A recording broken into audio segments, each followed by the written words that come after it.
Hi folks, Hub Arkush here reporting live from Halas Hall at Chicago Bears organized team activities along with Arthur Arkush and Nate Atkins for Chicago Football, chicagofootball.com. Not much news to come. These are voluntary workouts. Martellus Bennett once again not here. We've also got two rookies, Jeremy Langford and first-round pick Kevin White. They're absent for a league-sanctioned event. They're at the rookie premiere. The news is somebody who was here today, Matt Forte, as promised. Part of the practices, first time the veterans and new rookies get together, and Arthur Forte he's in the bank. He's here. He's ready to go. There's no more questions about what the season holds for Matt Forte. Yeah, that's right. I think Bears fans, can breathe a sigh of relief. Matt said he was going to be here. Indeed, he was. And it's a good sign, obviously, for a coaching staff that wants to lean on him heavily this year. There was no ill will with regard to any contract. He still wants a new deal, but he knew he had to report to work, and they can get started on getting him involved in this scheme, again, of which he's going to be a centerpiece. And you know, Nate, I thought Matt Forte went out of his way to make it very clear it's over as far as the contract. If they want to talk to him, they will. There may be a chance for some cap savings once they get in season,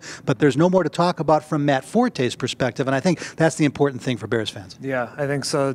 He's done his thing. He's done a mini holdout here, but he's back. He said he's locked in for training camp, and he's made it very clear this is up to the Bears now. It's kind of in their corner here, and he's just ready to play and hope that he can stick around a little longer. And I think the key, guys, now is to share a little knowledge as to what that means for the Bears offense. This is John Fox, Adam Gase. It's not Peyton Manning. It's going to be different than what you saw in Denver, but Arthur, it is still ground-based. They're going to try and run the football, and Forte may be the more important member of this offense, even in relation to Jay Cutler. Well, I think the beauty of having someone as reliable and durable as Matt Forte is you can hopefully take some of the burden off of Jay Cutler that's been a little too heavy in recent years. So Nate and I were talking about it during practice. This is great news on a bunch of levels. It's a complex scheme that he's going to have to dive right into. There's going to be a lot expected of him in terms of not only running the ball quite a bit, but pass protection. So the sooner he can get in, the better. And it was nice to see him back out here. He looks as good as ever. I don't think anyone was ever worried about Matt Forte's conditioning. Now, Nate, the one other thing we should mention here is that most of the running game in Denver designed to go between the tackles. A lot of slant, a lot of one-cut stuff, but between the tackles,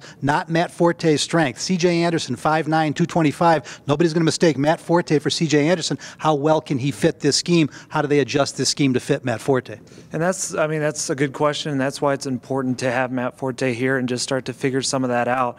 C.J. Anderson, like Adam Gase has talked about, little chubby was the terminology he used, but just to talk about a very power runner.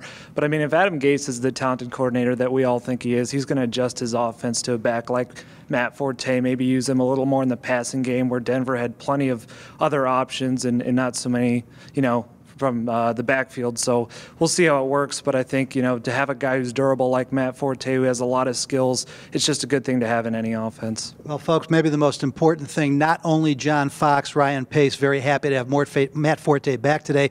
I'm not so sure Jay Cutler wasn't the happiest guy in camp to see number 22 in the backfield with him. We'll have more from you throughout the next couple weeks from Bears organized team activities. For now, if you want the best on the Chicago Bears 24/7, make sure you stay right where you're at chicagofootball.com.